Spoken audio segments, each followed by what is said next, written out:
ओम नमः शिवाय। आप सभी को सावन मास की बहुत सारी शुभकामनाएं।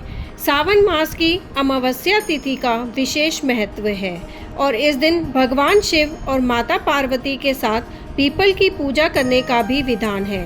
मान्यता है कि अमावस्या के दिन पीपल की पूजा करने के बाद कथा सुनने व पढ़ने मात्र से जीवन के सभी संकट दूर हो जाते हैं।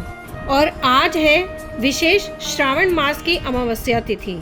आज की इस अमावस्या को हरियाली अमावस्या के नाम से भी जाना जाता है, क्योंकि ये श्रावण मास में आती है।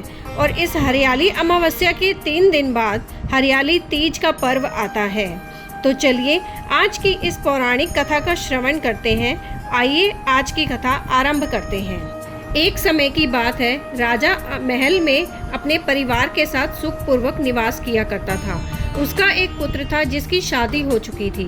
राजा की पुत्रवधू ने एक दिन रसोई में मिठाई रखी हुई देखी तो वह सारी मिठाई खा गई।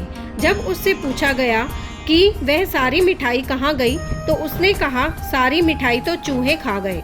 पुत्रवधू की यह बात चूहों ने सुन ली और वे इस गलत आरोप को सुनकर अत्यंत क्रोधित हुए। इसके बाद उन्होंने राजा की बहू को सबक सिखाने का निश्चय कर लिया। कुछ दिनों के बाद महल में कुछ मेहमान आए।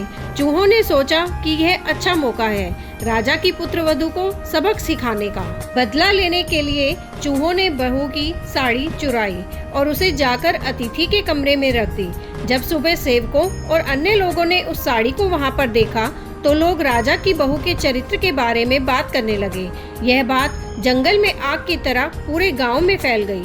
जब यह बात राजा के कानों तक पहुंची तो उसने अपनी पुत्रवधू के चरित्र पर शक करते हुए उसे महल से निकाल दिया। राजा की बहू महल से निकलकर एक झोपड़ी में रहने लगी और नियमित रूप से पीपल के वृक्ष के नीचे दीपक जलाने लगी। इसके साथ ही वह पूजा करके गुड़ धानी का भोग लगाकर लोगों में प्रसाद वितरित करने लगी। इस प्रकार कुछ दिन बीत जाने के बाद एक दिन राजा उस पीपल के पेड़ के पास से गुजरे जहां उनकी बहू हमेशा दीपक जलाया करती थी। इस दौरान उनका ध्यान उस पेड़ के आसपास जगमगाती हुई रोशनी पर गया। राजा इसे देखकर चकित रह गए। महल में वापस आने के बाद उन्होंने अपने सैनिकों से उस रोशनी के रहस्य का पता लगाने के लिए कहा। सैनिक राजा की बात मानकर उस पेड़ के पास चले गए। वहां पर उन्होंने देखा कि दीपक आपस में बात कर रहे थे।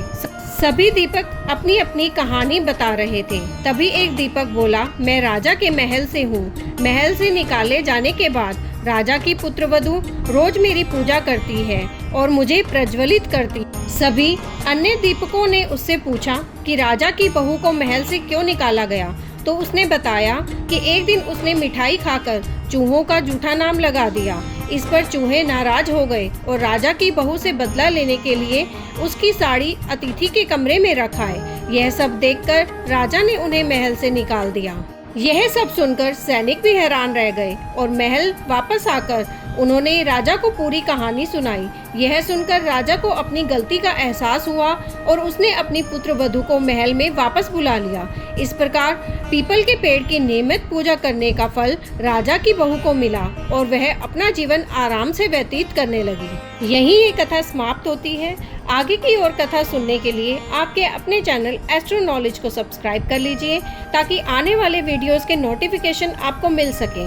ओम नमः शिवाय।